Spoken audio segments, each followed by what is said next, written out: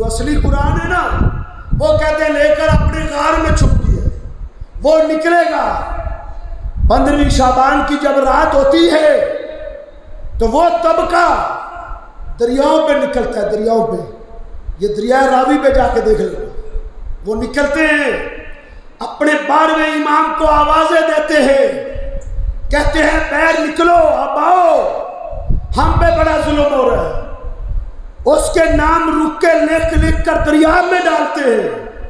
یہ 15ویں شعبان کی رات ہے، یہ ان کی ایجاد ہے۔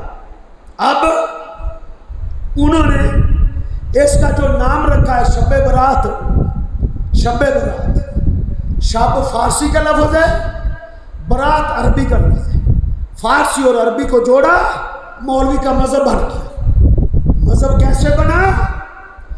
ایک لفظ لیا فارسی سے، ایک لیا عربی سے، اس کو جوڑ کے مذہب بنا کے دے دیا۔ اور علم کی دنیا میں آؤ، علم کی، قرآن پڑھو، آنکھیں کھولو، بخاری پڑھو، مسلم پڑھو، ابو داؤد پڑھو، یہ تمہیں دھوکہ نہیں دے سکیں گے۔ اگر تم قرآن اور حدیث کو نہیں نہ پڑھو گے دھوکے کھاتے رہو، تمہارے ساتھ یہ ہاتھ ہوتا رہے گا۔ ایک ہی حل ہے، تم خود قرآن اور حدیث کا مطالعہ کرو۔ فارسی کا لفظ لیا، شب برات عربی کا لیا، نام جوڑا مذہب بن گیا۔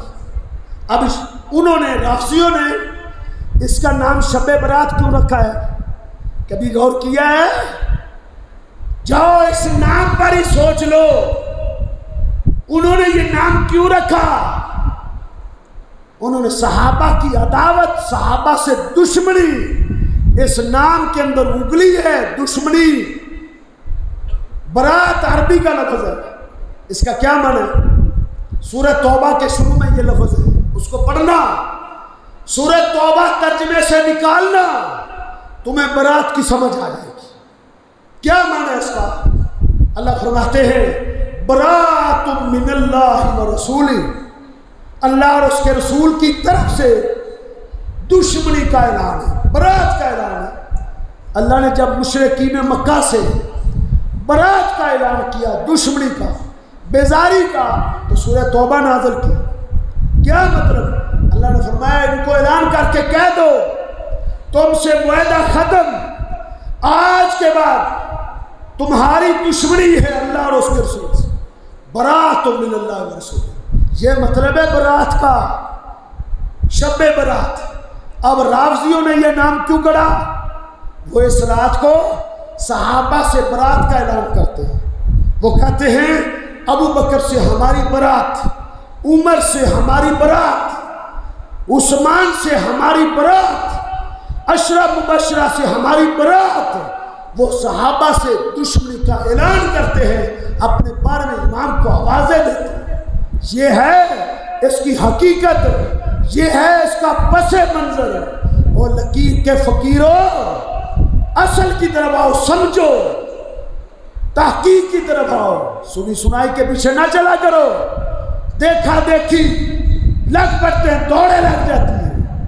15ویں شعبان کی عبادت کوئی اسلام میں نہیں ہے، خاص کر کے نہ 15ویں کا روزہ ہے، نہ شب برات ہے، کوئی اس کی فضیلت نہیں ہے، کوئی یہ خوشی کا تہوار نہیں ہے، یہ عام دنوں کی طرح ایک دن ہے۔ اگر تم حلوے پکاؤ گے، اگر تم زردے بناؤ گے، اس سے تمہارا پیٹ آگ سے بھرے گا، آگ، تم دین کے ساتھ مذاق اڑاؤ گے۔ اللہ سے دعا ہے اللہ رب العزت ہمیں حق کو سمجھنے اور حق پر قائم رہنے کی توفیق عطا فرمائے۔ قول قولی ھذا استغفر اللہ لی و لکم۔